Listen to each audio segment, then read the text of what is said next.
Hello everyone!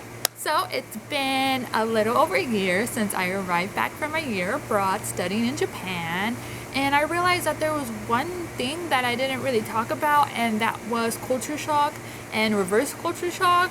I'm gonna focus on reverse culture shock for this video since it has still been affecting me even though I've already been back home for a little over a year.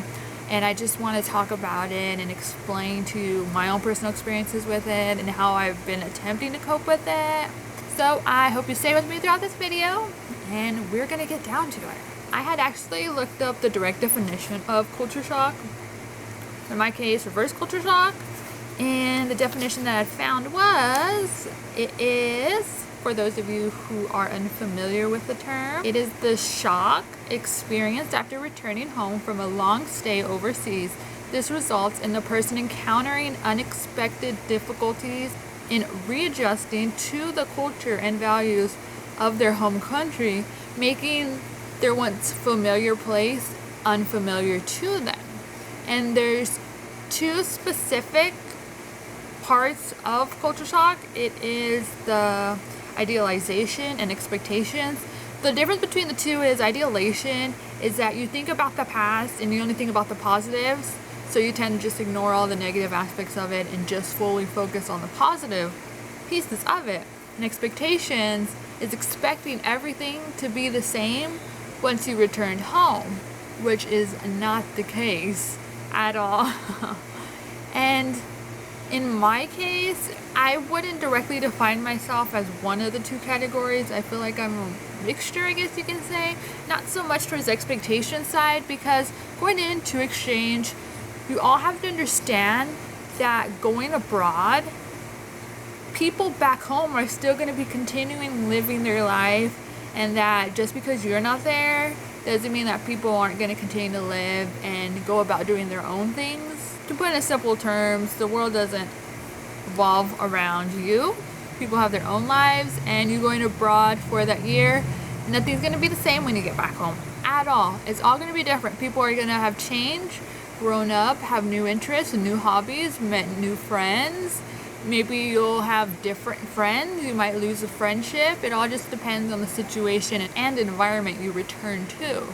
Idealization is I will admit to it, but I do think about Japan a lot. Everything, and I mean everything, will remind you of your host country. Everything I do, I can be just eating a meal and I can think about eating food with my friends or going to specific restaurants. When I'm studying or taking tests or even going to school, I think about my school life in Japan and taking tests over there and studying Japanese over there. When I'm even just watching TV or just relaxing, I think about my time that I would be in my host country, relaxing with my own host families and just enjoying my time there. And you cannot go a day without thinking about it. And it's hard to think that it's going to change that much, but it will. It's going to be so different. And since I'm a Rotec student now and I help with the Rotary program in my district, I noticed that a lot of inbounds think that just because they grew up in their home country, that everything's going to be the same when they return back, since they're so used to the lifestyle over there. But what they don't realize is that it's going to be different. You can't expect to go back to the same thing. And just because I've lived here in America my whole life, that it's not going to be the same when I come back. Everything's going to be different. Everything changes, and it's just people got to realize that, and they can't assume. And it can be a coping mechanism at times because people are afraid to admit that they're scared. But it's okay to be scared. You're going from one new place to a whole new place. Your home country is a new place to you. My district had said that returning home, your real family is technically your fifth family. I had 4 host families, and so my real family in a way is my 5th host family. And so I had to get used to being around my family again. And it's so hard to describe to people who haven't gone through it. But the best way to cope with it is to just talk talk to other exchange students, talk to other road tags, just talk to people who have gone through it, because those are the only people who are going to understand you. And it's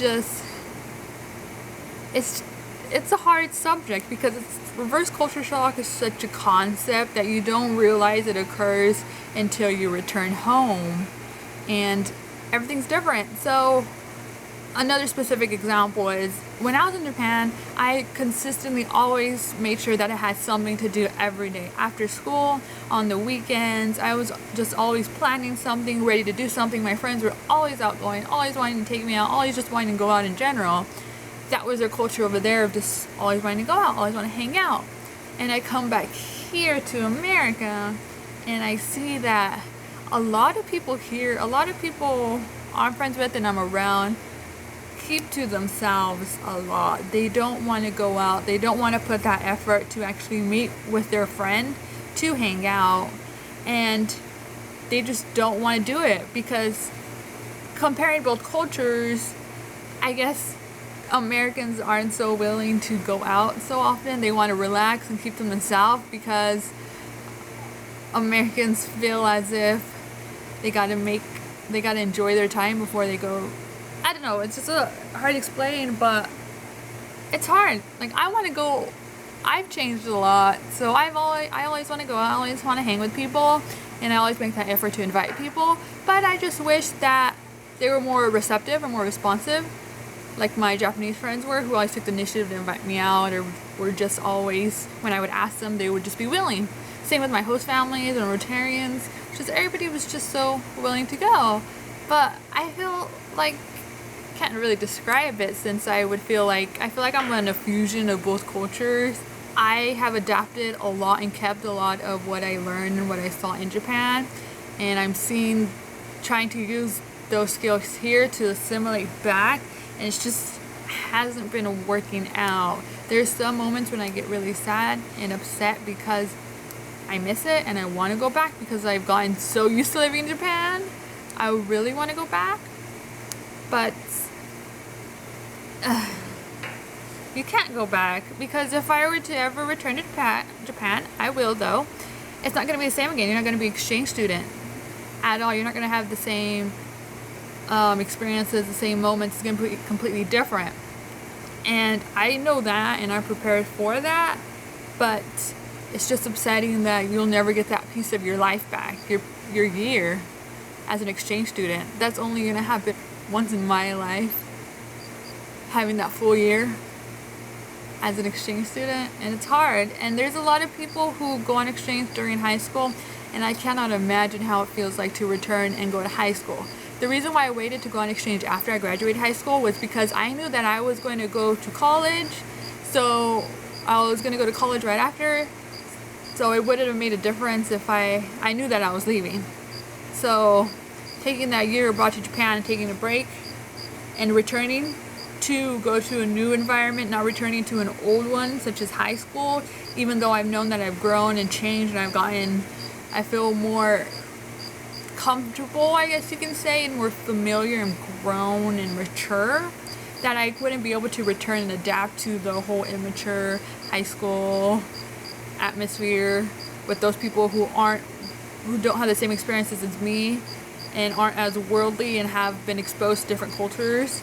And so I was glad that I went exchange after I graduated and returned to attend college, because I feel like it's just been an easier transition, easier than most, because a lot of people tend to struggle when they get back after high schoolers, because they're just, especially if they go to European countries, a lot of differences. And what I'm trying to get at in this video is that it's going to be different no matter where you go, no matter how long you stay at a specific place.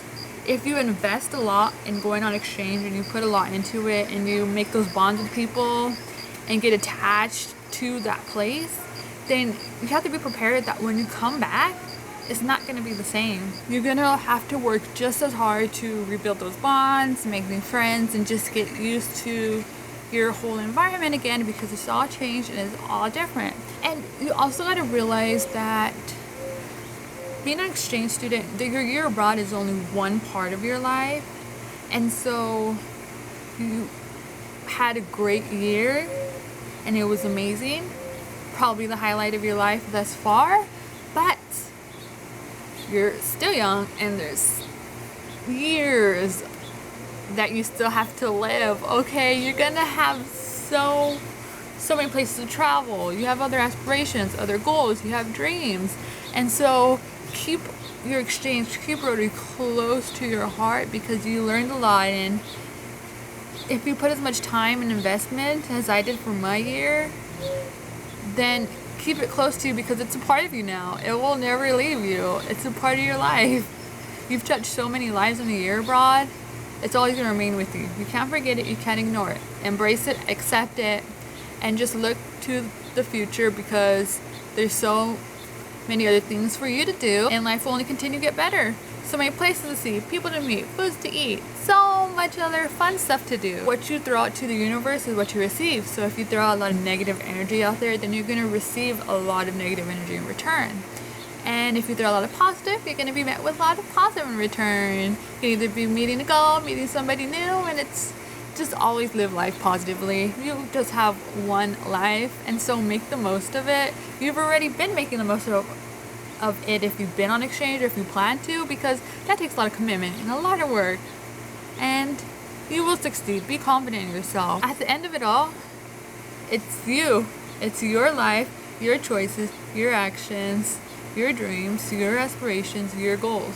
It all comes down to you. You have to work for them. You got to put in the effort. You've already did exchange. Keep that close. Good job. You did great. Give yourself a pat on the back, because exchange is amazing.